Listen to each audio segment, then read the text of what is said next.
Dear friends, I have devoted today's lecture to the United Europe. Того, как созидалась Европа, как созидалась единая Европа. Сейчас мы все ощутили некоторое волнение от того, что вот это. I believe you are aware that many people in the world feel concerned that this amazing union, which is absolutely unique in the history of mankind, is in some danger now.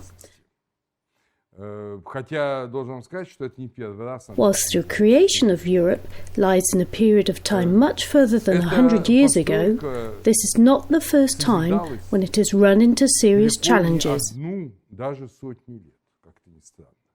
Nevertheless, today's United Europe is the result of selfless and vigorous efforts of the so-called founding fathers of the European Union, whose intense effort led to the unification after the Second World War.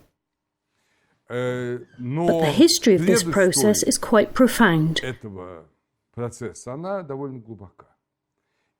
now we will see where the roots of this miracle were laid. For indeed, what happened in Europe is certainly a miracle. We all know what state Europe was in throughout its whole history following the decay of the Roman Empire. It was constantly a battlefield. It was an arena of fighting with external enemies, with the Ottoman Empire, before that with the Arab Caliphate, as well as perpetual internal warfare. And this feud, this continuous hostility between European nations, lasting for many years or generations even, turned into bloody pan-European wars, which were demanding countless lives and were destroying European culture. Having said that, Europe felt itself to be a unified entity, a very interesting phenomenon.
Over the past more than 2,000 years, perhaps no other region of the world has felt such unity as Europe. What are the reasons?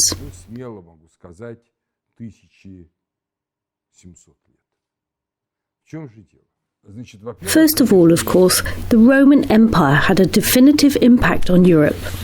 the Roman state formed and gradually conquered the so-called Old Europe.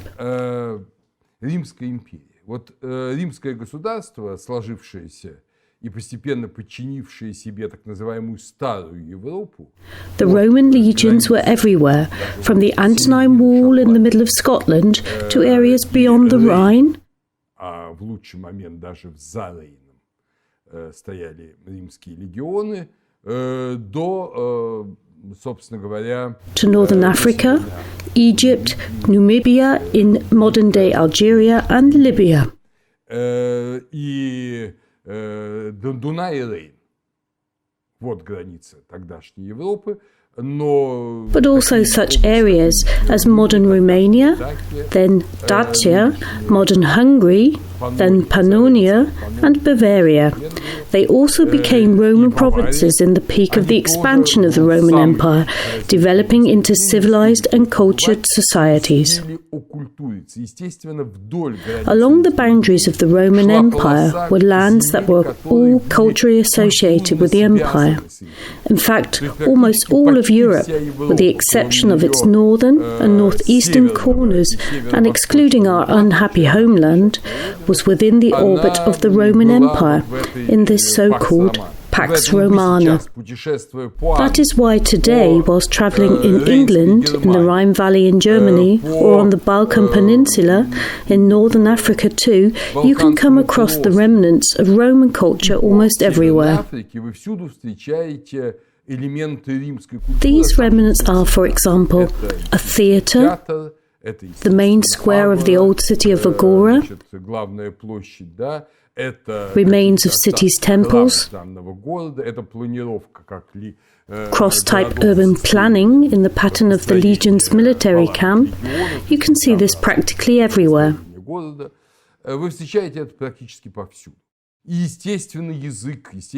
And these are the Roman languages that spread over a significant part of Europe. And this, of course, is Roman law. The Romans had become the first founders of European unity, but unfortunately they were unable to support and sustain it. In the first half of the 5th century, Rome had weakened so much that it had to withdraw its troops from most of Europe. It wasn't even the pressure of the barbarians which was the cause, but simply by itself, Rome did not possess the material strength to support the legions. Legions left England, left the Rhine, left Gaul, and it would seem Pax Romana fell, sounding out the end of an era.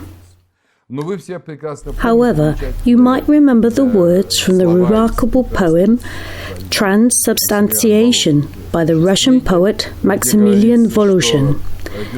The eagle loosened its claws, and the globe fell out, and the Pope took power and erected the throne, and the new Rome prospered, immense and great. Please remember that, and indeed that the Catholic Church became the new Rome. Moreover, here it was already underlaid by the usual Latin-Roman legal and cultural matrix. Blessed Augustine was from North Africa. Remarkable Latin poets Decimus Magnus Ausonius and Claudian were from Gaul. All this was already a single cultural field, blended and interlinked thanks to the Roman Empire. И когда возник христианский мир после Константина Великого, да, And when the Christian world arose in the 6th century AD, after Constantine the Great and the Edict of Milan, what had happened then? The entire Western Latin Roman part of the Roman Empire had become, as we would say in Russia, the Roman Patriarchy. It had become a diocese of the Roman Church headed by the Roman Archbishop. То есть она стала диоцезом Римской Церкви во главе с римским первосвященником, римским главой Церкви. But the eastern part of the empire was much more populated, far more cultural, civilized, primarily Greek-speaking and theologically educated. That part remained the same as it was. There were several patriarchies: Egypt, Antioch, Constantinople, which was later added to them, and Jerusalem. Rome ruled the Europe of Christian states. There was no continuation of a united state. It soon disappeared, and many barbarian states arose that eventually merged. The peak of the unification was the Carolingian or Charlemagne Empire. However, over time, small territories and kingdoms separated and again began fighting with each other. But there was a cultural, spiritual and autocratic centre, and the Pope was superior to the monarchs. This principle is confirmed in Europe. The Pope is the heir of the Roman Emperor. If the principle of one emperor, many patriarchs was established in the eastern part of the empire, then in the western part of the empire there was a completely different principle. Many monarchs and only one patriarch is a Roman pontiff. The Pope had two very important authorities. First, he had a real authority, real power to initiate or cease conflicts. When Christian rulers began a war against each other, the Pope without hesitation announced an interdict. That is, he forbade all acts of worship in both the warring or in the aggressor kingdoms. In these circumstances, the citizens of these kingdoms might have ceased obeying or even rebelled against the ruler.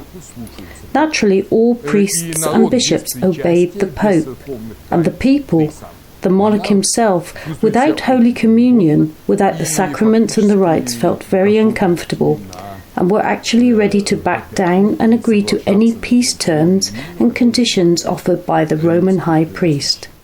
This is the first very important instance. All Western European monarchs knew that there was the power of the Pope, the supranational power.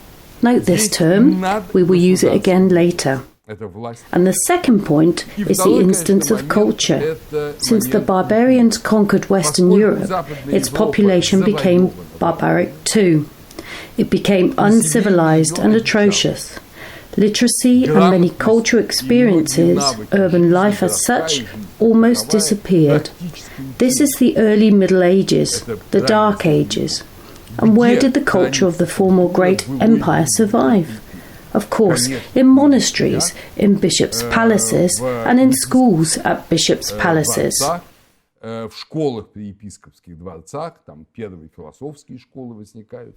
Philosophy schools began to appear throughout the whole of Europe, from Scotland to Sicily, to Spain and Germany. Everything was united by the single Latin culture and the common language, lingua franca, the Latin language. People spoke different languages, barbaric languages, but if you wanted to have at least some place in culture, politics, state activity, and especially in the church, you needed to know Latin well. Everything was written in Latin and taught in Latin. Europe and the European cultural community spoke one language. Европейская культурное сообщество говорит на одном языке. И опять же, если мы посмотрим на европейскую архитектуру уже Средневековья. And again, if we have a look at the European architecture of the Middle Ages, we will very clearly see that everywhere from Scandinavia, Christianized at the end of the 10th century, to southern Spain, not yet conquered by the Moors, there was one architectural style everywhere, Romanesque. Еще не завоеванный маврами, повсюду один архитектурный стиль, это римская, это романика. The word Romanesque means descended from Roman, so this is by definition a Roman style. All of you who have travelled in Europe will remember this style. Beautiful, a little heavy, a bit like a fortress, wherein quite often the old Roman basilica can be identified. A basilica, again by definition, is a royal building. In the Roman Empire, basilicas served as administrative buildings of the Roman cities or provinces. On this principle, Romanesque cathedrals with many beautiful additions were built everywhere. Although the everyday domestic cultures of Spain and Scandinavia were infinitely different, architecture, as well as the style of worship, rites, rituals, and ceremonies were the same. That is, European society, had become accustomed to unity. Значит, два эти элемента – культура, естественно, третий элемент – это право. The third instance was the law. Roman law prevailed everywhere. In contrast, there was no such cultural unity in the East. Three major factors prevented the East from unification.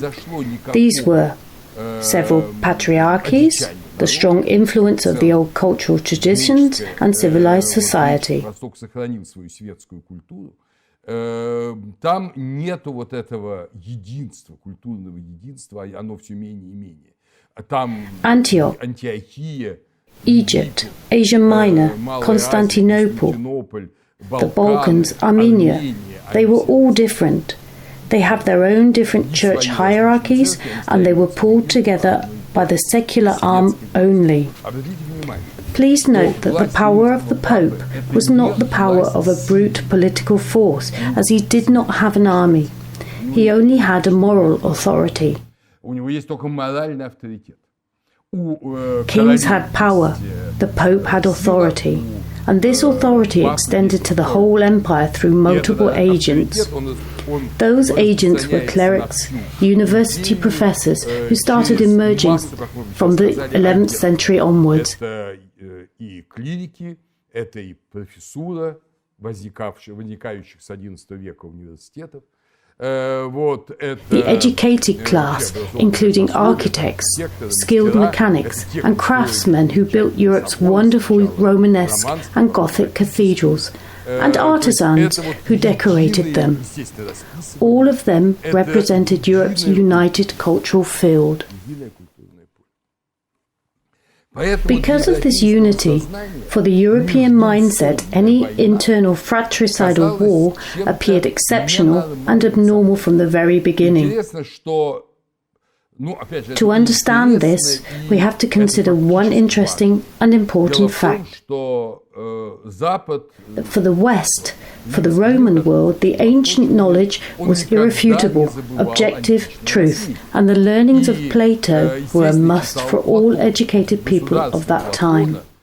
In his last work, Laws, Plato clearly showed a difference and drew a separation line between two types of war. The first type Plato called stasis.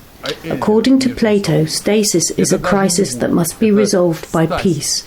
Prisoners must be released, neither executed nor enslaved. Examples of stasis were the wars of Hellenic Greeks among themselves.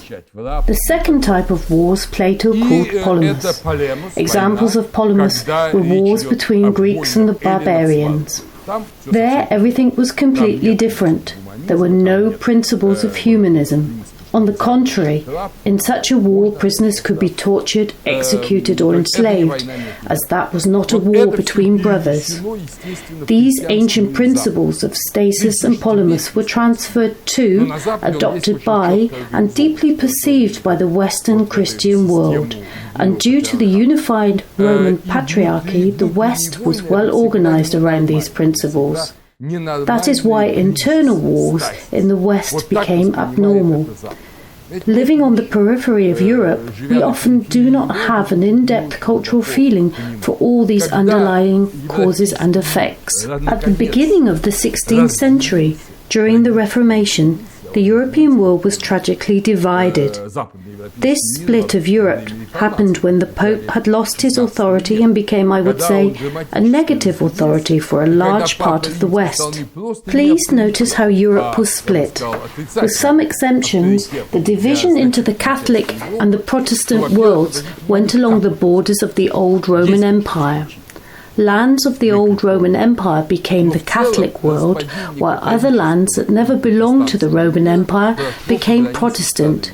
Yes, as I said, there were some exceptions, but they were just a few. For example, Poland and Lithuania. Later, England changed its fate to Anglicanism.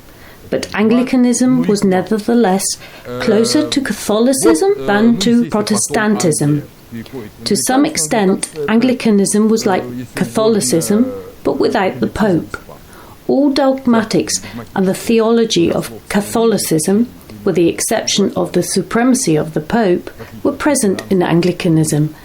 unlike Lutheranism and Calvinism, where fundamental theological differences distinguished these traditions very much. That was the time when wars and conflicts in Europe became irreconcilable and relentless. 30 Years' War, which took place in Europe in the 17th century, was incomparable to any other mutually destructive fratricidal war in terms of its scale and bloodshed. There had been invasions with fierce fighting from outside Europe, but inside Europe, no war was comparable with this in terms of its cruelty, and the Pope's voice became helpless. Lutheran church bishops could not influence the kings. A typical Protestant Lutheran bishop of the time was an ordinary, non-influential person, a married man, fully subordinated and dependent on a monarch. It was the time when a new principle was born, cuius regio, eius religio. This Latin phrase literally means whose realm, his religion, meaning that the religion of the ruler was to dictate the religion of those ruled. It did not happen in the Catholic world, although some kings attempted to reform the church here as well. Louis XIV, Louis the Sun King, was trying to create a church independent of Rome, Gallican Catholic, similar to the Anglican Church. He failed in his attempt, and many people suffered as a consequence. As a whole, the process of Reformation, initiated and supported by kings, split Europe. Since the 16th century, Europe has been divided. This was a very difficult time. An Arab attack had already been repulsed. The Reconquista had ended, but the threat of invasion by the Turks was quite real. In the 16th century, the Ottoman Empire went over to a wide-fronted offence on Europe. As a result, parts of Europe were defeated and conquered.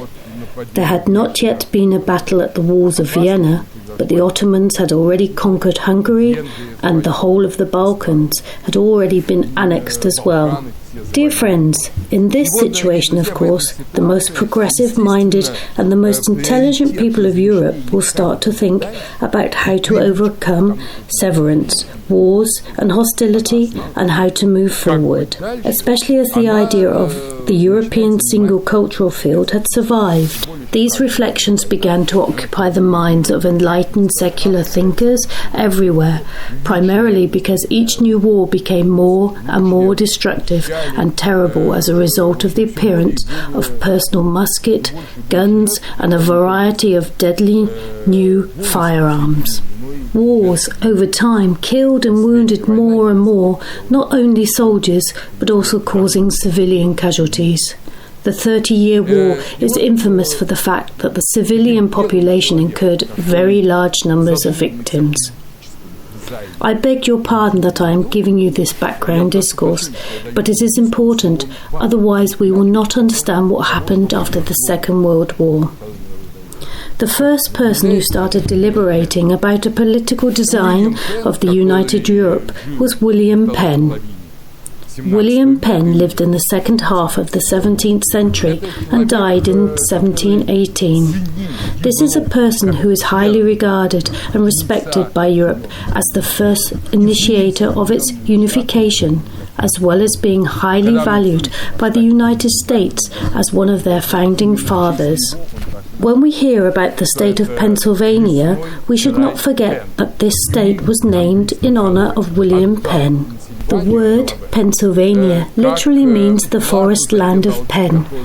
William Penn received Pennsylvania and Delaware as a payment of a debt owed by the King of England to William Penn's father. Many years previously, the king had taken a loan from Penn's father and repaid it to his son in full with those lands. This was a very characteristic thing for the West. Russian Tsars Vasily III and Ivan the Terrible never borrowed money. They simply pillaged what they wanted, telling their victims, "Be happy that you're still alive," afterwards, while private property in Europe was sacred even under an absolute monarchy's power. So William Penn, English entrepreneur, philosopher and colonist, is considered one of the founding fathers of the United States of America, although he died 70 years before the United States was formally created.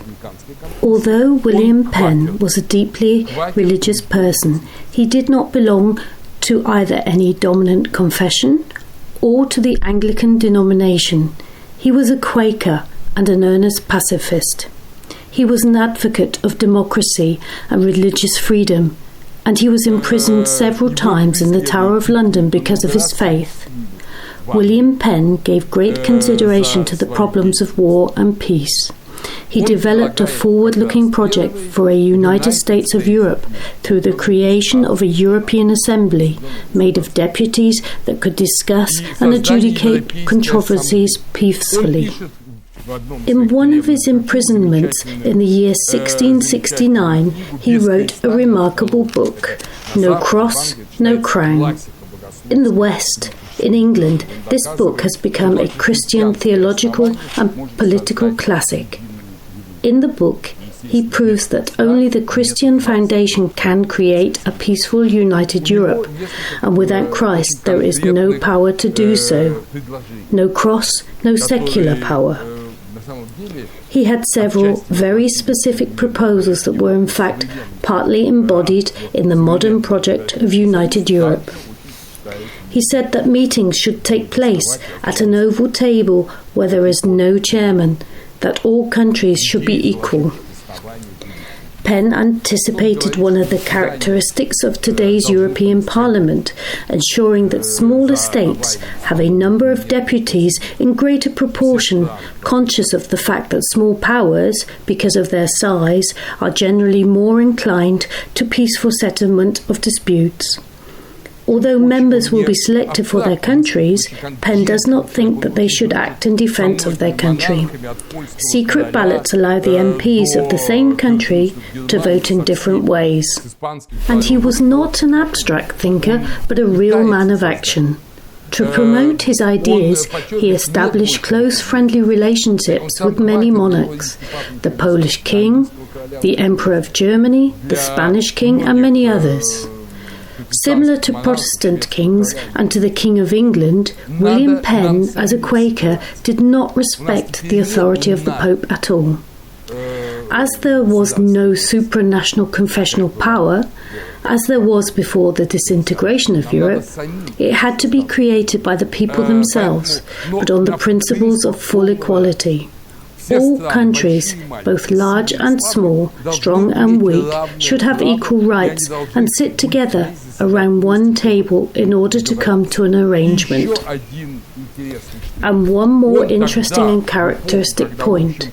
William Penn said that Turkey must be in this union. Note, it was said at the end of the 17th century when the Ottoman Empire was at its most dangerous.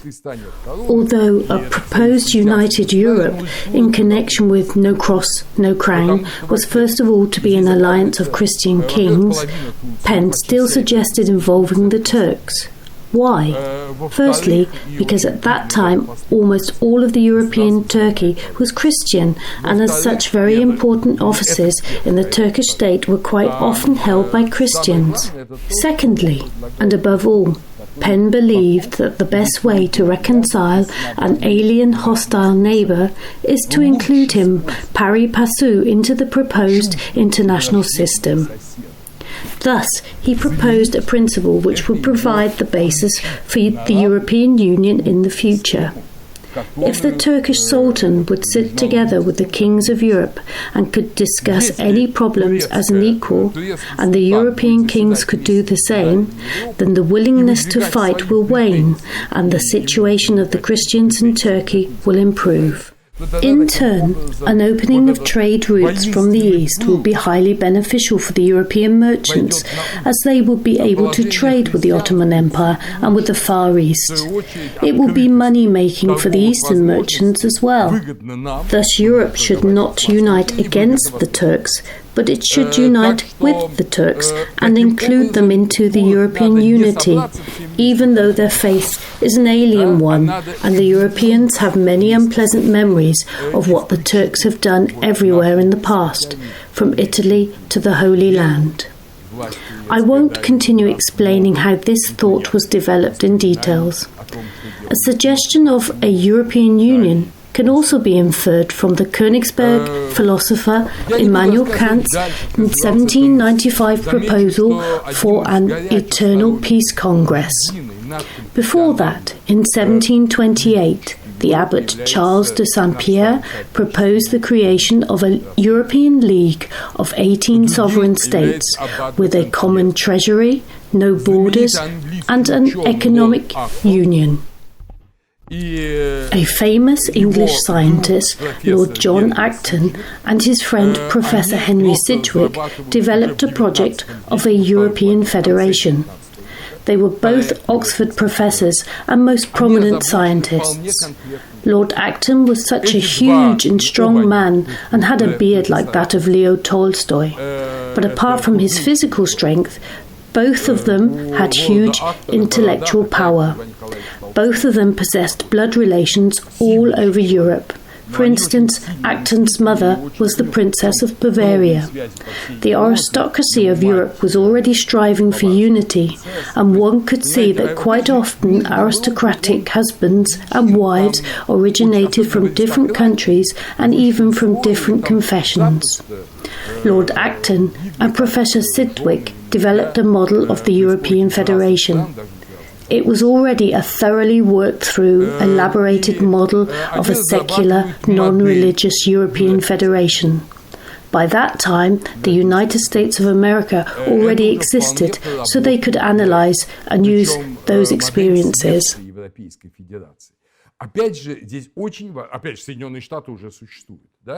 There was one important point which was present in Acton's and Sidgwick's project. They suggested that the united Europe would not be a union of states from which any state could easily withdraw at any moment in order to fight with another state, but instead it would be a united federative supranational state with supranational bodies, a general parliamentary assembly and a single authoritative ruler. Lord Acton used this wording to define him.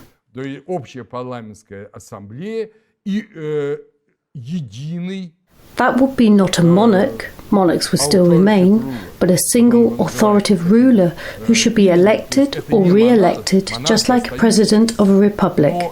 Remember, this was the end of the 19th century.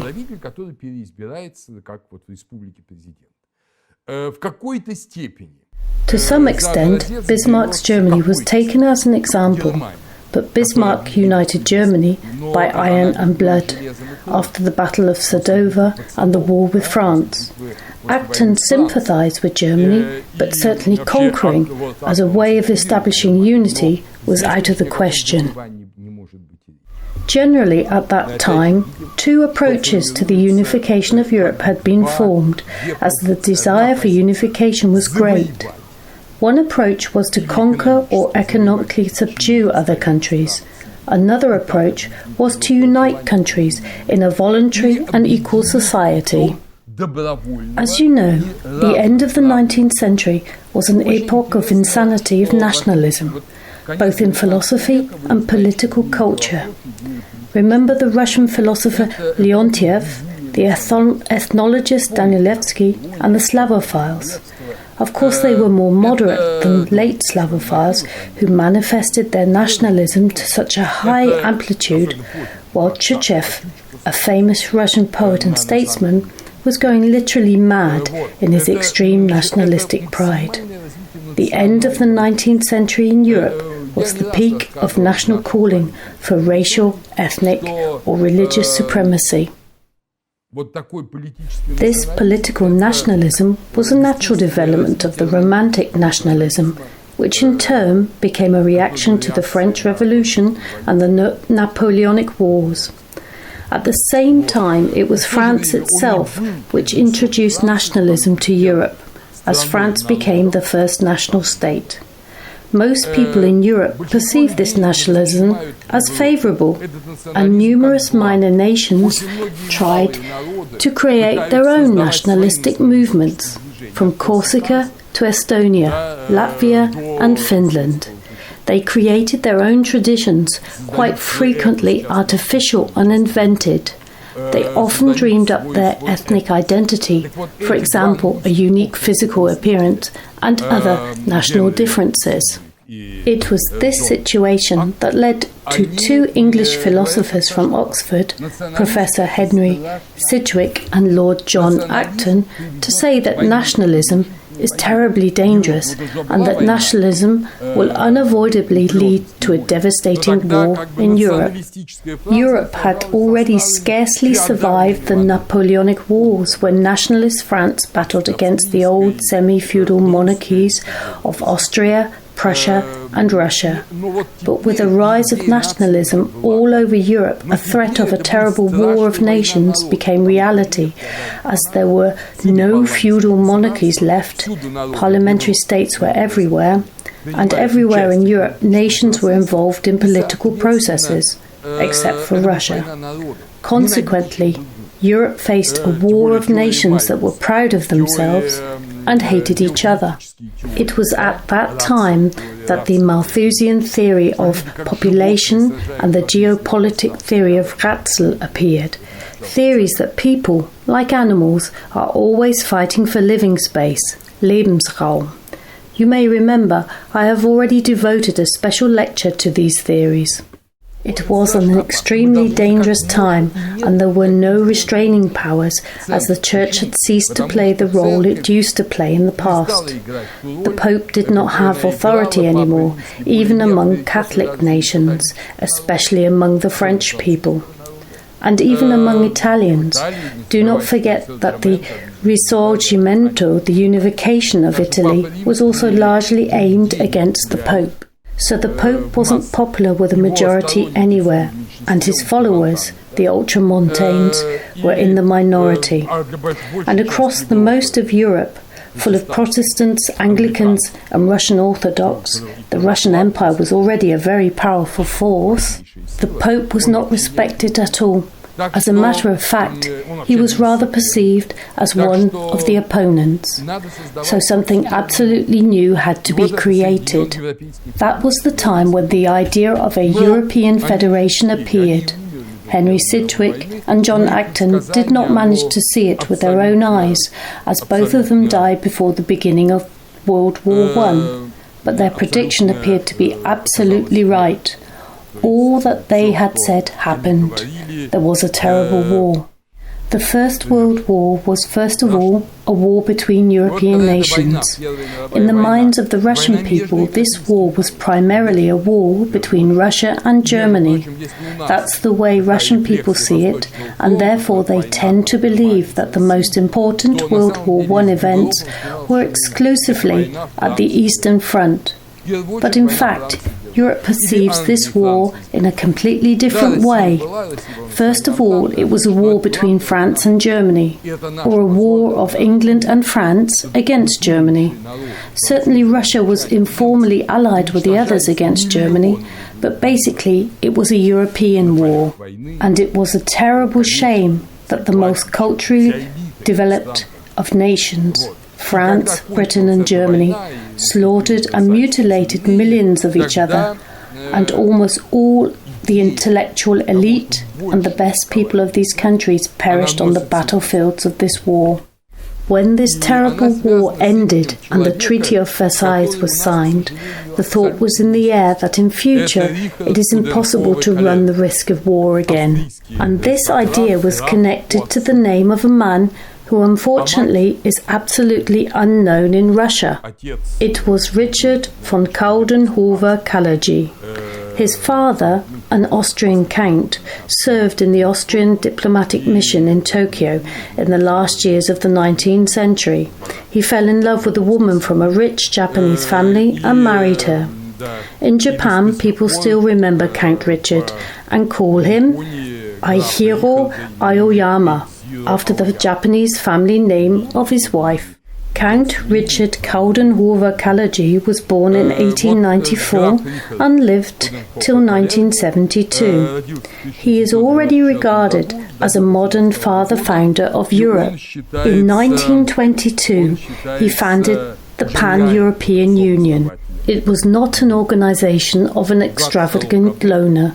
For most Europeans, it was absolutely obvious that the past war was terrible, atrocious, and disgusting. That's why, among individual members of the Pan-European Union, there were such people as Albert Einstein, a very active supporter and enthusiast of the United Europe, Aristide Briand, the leading French politician, Otto von Habsburg, the direct descendant of the emperors of the Austro-Hungarian Empire, the remarkable Thomas Mann, Sigmund Freud, Konrad Adenauer, to whom we will devote our story later.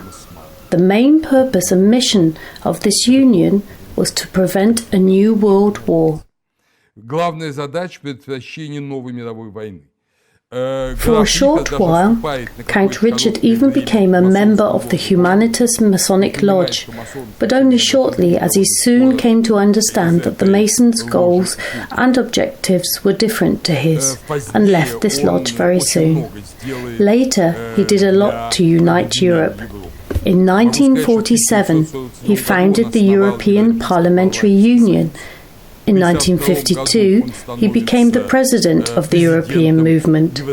He was the first to receive the International Charlemagne Award for the Unification of Europe. That was back on the 18th of May 1950. It was he who prepared the famous Churchill speech, United States of Europe. I will refer to the details of this speech a little later. Therein, Winston Churchill proposed a modern design of the United Europe, anticipating supranational political authorities, the Parliamentary Assembly of Europe, which would have some sovereignty over the decisions of the national parliaments. But obviously, when Count Richard initially founded the European Parliamentary Union, there was no sovereignty over the European parliaments. At that initial stage, it was simply a union of deputies of European parliaments who were supporters of the idea of the unification of Europe. I must tell you that Count Richard was a devoted Catholic. With God in his heart and soul, he developed the design of a flag for the United Europe, which had a symbol of a cross in the middle, and which was not approved by the common market because of the cross. But Kalergi wrote many times that the idea of the United Europe is a Christian idea too, and it stemmed from one very simple Christian principle. In the absence of the Pope's external authority, and with no powerful external conqueror like Rome, the only authority is Europe's own belief in God and its people's own Christian moral principles. Appealing to these moral principles became even more important after the Second World War, when the nightmare of the Pan-European War was repeated tenfold. Why is faith so important in preventing any war?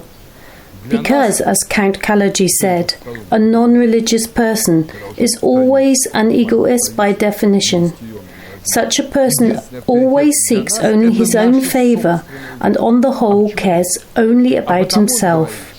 This egoistic behaviour applies not only to individual people, but to groups of people and to whole countries as well.